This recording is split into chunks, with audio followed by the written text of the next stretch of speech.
Bonjour, alors dans cette vidéo, je vous propose de traiter le sujet du prix de l'or, du cours de l'or actuel et de voir les perspectives qu'on peut attendre sur le plan graphique, sur le plan de la situation du sentiment des investisseurs en ce moment pour les prochaines années. Donc voilà, il y a en ce moment certains d'entre vous se posent des questions évidemment après la forte hausse du prix de l'or qu'on a eu qui l'amène aux environs de 2400 dollars l'once. Est-ce que il faut prendre ses bénéfices? Est-ce que la hausse est en passe d'être terminée? Ou bien est-ce qu'au contraire ça peut aller beaucoup plus haut? Parmi les arguments que j'entends contre un supplément de hausse de l'or, c'est de dire que les conflits militaires dans les années qui viennent pourraient se tasser, pourraient se calmer, et du coup que la hausse de l'or à cause de cette raison pourrait cesser. En fait, on va voir que les vraies raisons ne sont pas, les vrais déterminants de la hausse du cours de l'or sont pas les conflits militaires, hein. Il y a bien d'autres facteurs qui entrent en ligne de compte. Alors, je vous propose, avant de commencer, de faire un petit point sur la performance de l'or en tant qu'actif d'investissement sur la période 1971-2024. Alors, cette date de 1971 choisie par Statista ici n'est pas aléatoire puisque c'est le moment où le cours de l'or a été libéré par rapport au dollar, c'est-à-dire qu'il n'y avait plus de convertibilité du dollar en or et on a pu avoir une évolution libre du cours de l'or, donc qui permet vraiment de l'évaluer correctement à partir de cette date. Donc, sans surprise, évidemment, l'or a une performance inférieure à celle des actions américaines sur la période, hein, ça c'est logique. Ce qui est plus surprenant, c'est que par rapport à de nombreuses autres classes d'actifs, il s'en sort pas mal du tout. Donc vous voyez que par rapport aux actions de pays émergents, par exemple, par rapport aux obligations américaines et par rapport aux placements de trésorerie, il fait mieux, il surperforme ses placements. Et si on tenait compte de la fiscalité, en fait, ce serait encore mieux puisque donc les placements de trésorerie ils vont être imposés chaque année, ils vont verser un taux d'intérêt chaque année qui va être soumis à l'impôt. C'est pareil pour les obligations. Alors que l'or, vous pouvez le stocker tranquillement pendant 10 ans, 20 ans ou plus et ne jamais être imposé sur la période. Vous aurez juste une imposition sur les plus-values à la sortie, éventuellement selon la fiscalité de votre pays de résidence. Mais en attendant, sur la période, vous pouvez bénéficier d'intérêts composés, ce qui augmente encore son intérêt par rapport à ces autres actifs. Donc ça, c'est pour le bilan général. Sur le plan, donc si on regarde un graphique plus précis, on va nuancer le jugement, évidemment. Donc il y a des périodes pendant lesquelles l'or explose à la hausse et d'autres périodes pendant lesquelles il sous-performe largement. Donc là, c'est une courbe qui est proposée par Macrotrends ajustée de l'inflation, donc il prend en compte l'inflation. On a des décennies perdues sur l'or, clairement. Un investisseur qui aurait investi dans l'or en 1980, il aurait à peine récupéré son investissement 40 ans plus tard. Donc ça aurait compensé l'inflation sans plus. Par contre, un investisseur qui investit lors de bas de cycle, comme ici en 2001, ou comme au début des années 70, serait évidemment largement gagnant sur la période. Donc le timing est très important lorsqu'on investit sur l'or. C'est pour ça que je vous propose cette vidéo. Ce qu'on peut voir aussi en enseignement intéressant, c'est que les cycles haussiers sur l'or sont importants, sont vraiment des cycles qui conduisent à une multiplication par un facteur qui peut être 6 fois, 10 fois, plus de 10 fois parfois, par rapport au point bas de cycle. Donc si on regarde le cycle 1970-1980, je vais revenir cette fois-ci en données non corrigées de l'inflation pour avoir un bon point de référence. Donc vous voyez qu'on passe de 36 dollars, 36-40 dollars en 1971 à plus de 600 dollars. Donc on multiplie par un facteur supérieur à 15 par rapport au point bas du cycle. Donc c'est une hausse très importante qui se réalise sur une dizaine d'années. En données corrigées de l'inflation, évidemment c'est un peu moins bien, mais on passe quand même d'un niveau de 300 dollars jusqu'à un niveau qui atteint 2700 dollars. Donc on multiplie par un facteur à peu près 9 sur la période, donc c'est quand même sympathique comme performance. Si on passe au cycle haussier suivant, donc après de 1980 jusqu'au début des années 2000, vous voyez qu'il y a une longue période de stagnation ou de légère baisse de l'or.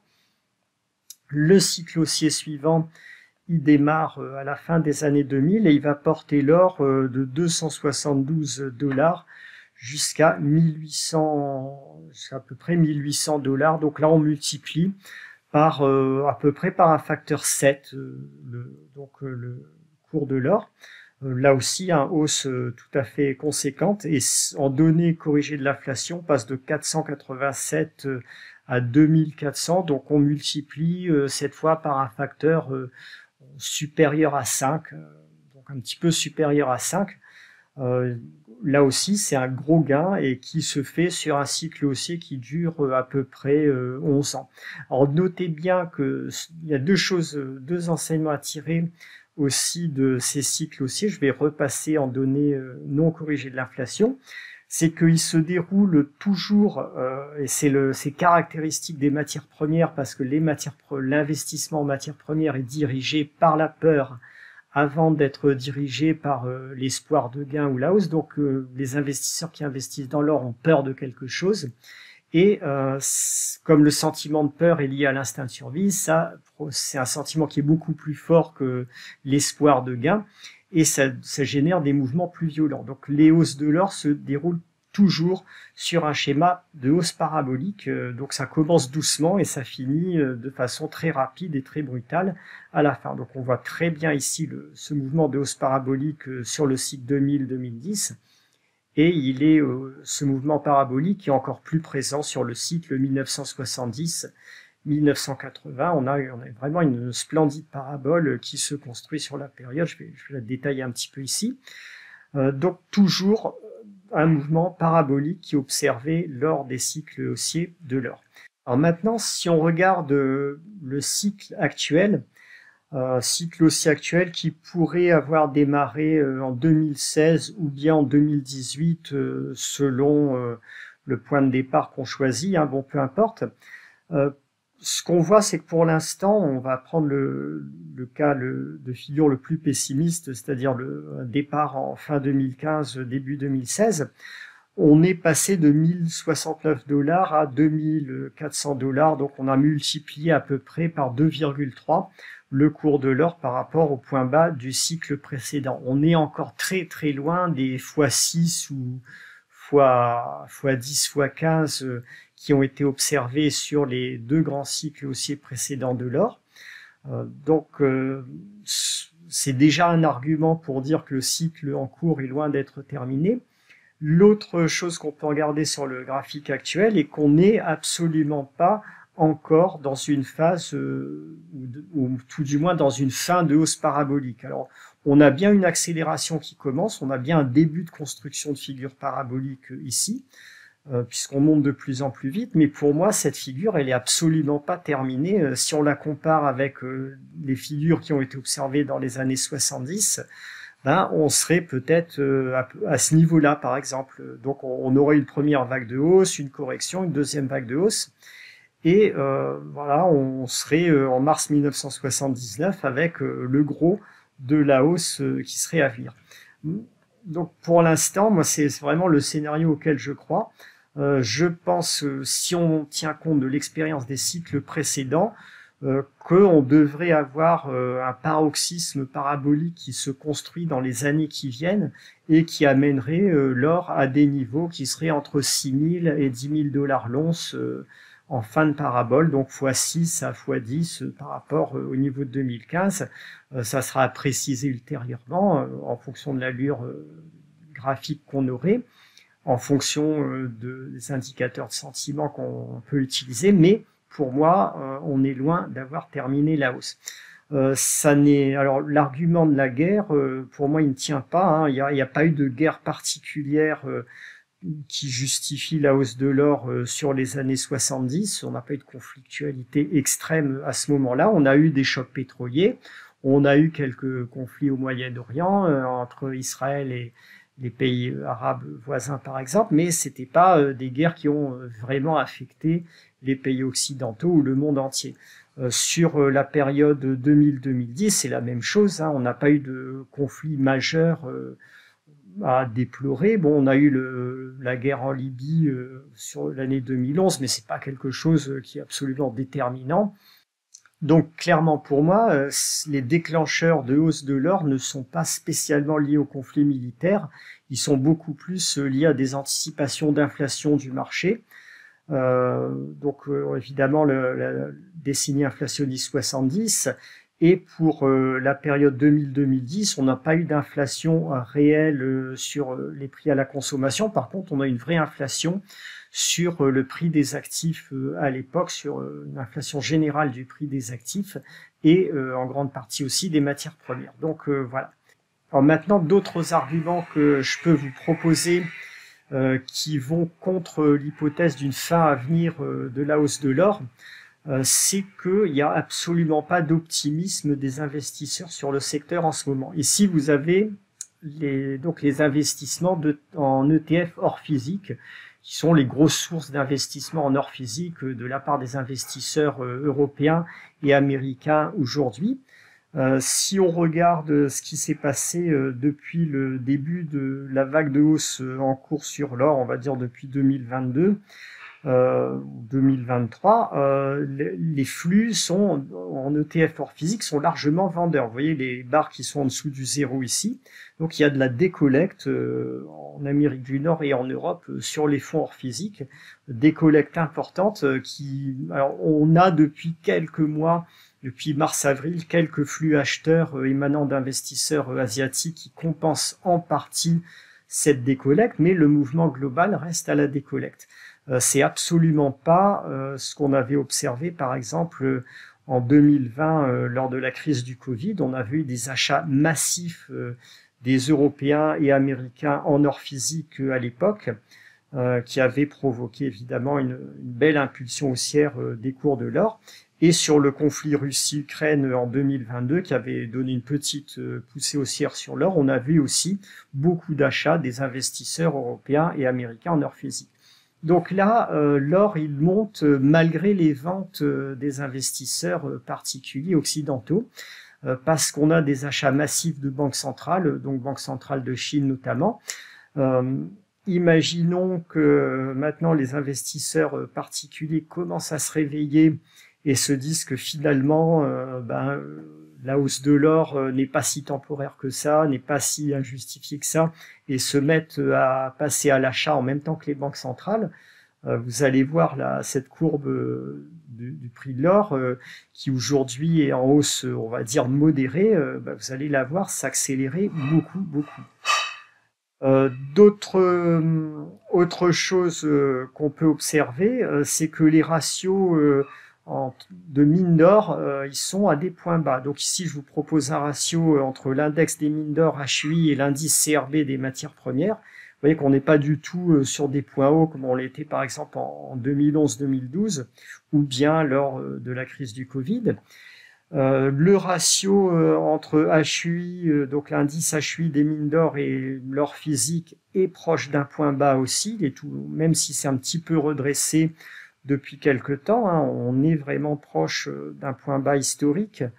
Je vais zoomer ici un petit peu le graphique, donc vous voyez là sur la période récente ce qu'il en est, et ça cadre pas non plus avec un point haut majeur sur le secteur de l'or.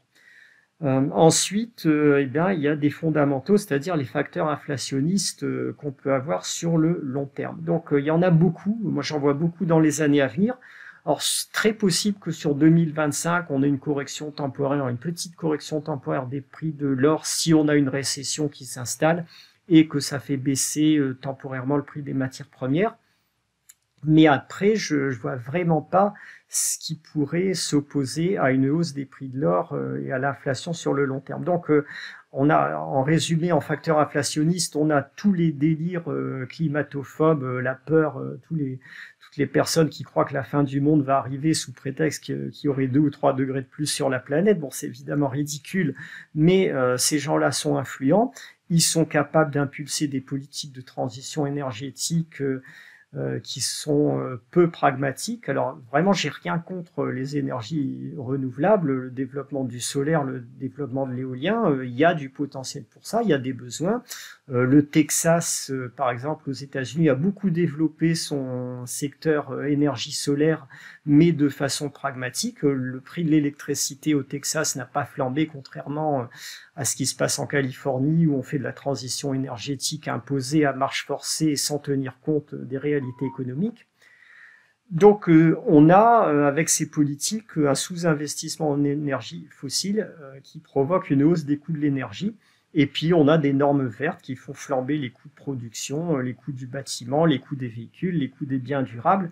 Tout ça, c'est inflationniste, c'est favorable au prix de l'or. On a une hausse des dépenses militaires, évidemment, de l'instabilité géopolitique dans le monde en ce moment. Une fois de plus, les conflits armés sont pas quelque chose de déterminant dans le cours de l'or, mais la hausse des dépenses militaires associées, elle fait flamber les déficits publics, donc elle peut favoriser évidemment la hausse des prix de l'or. Après, il y a la croissance des pays émergents qui reste dynamique, elle entretient la hausse des matières premières, donc sont des facteurs inflationnistes.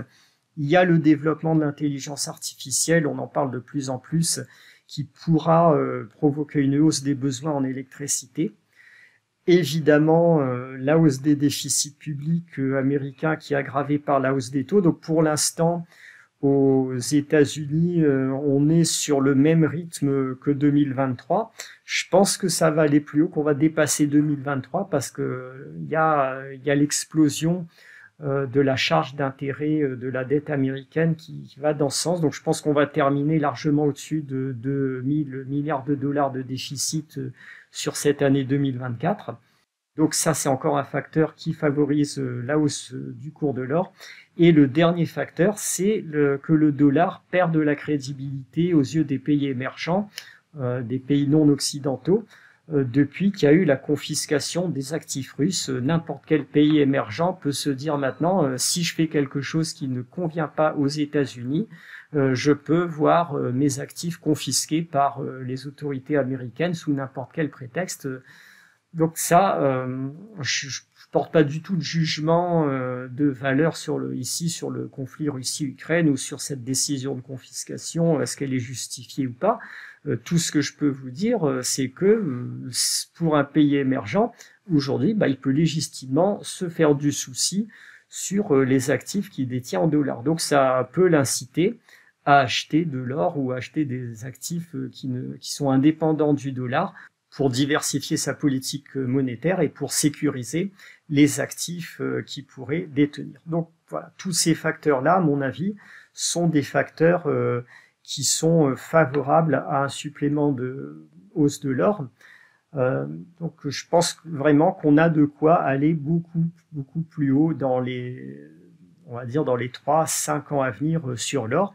Lorsque vous verrez sur le prix de l'or une vraie figure parabolique se construire, comme ça a été le cas dans les années 70, que le prix de l'or aura fait x5 ou x10 par rapport à ces points bas de cycle qui étaient en 2015 et qu'on aura commencé à casser la parabole. Ok, à ce moment-là, il sera temps d'oublier les placements en or physique pour une dizaine d'années peut-être.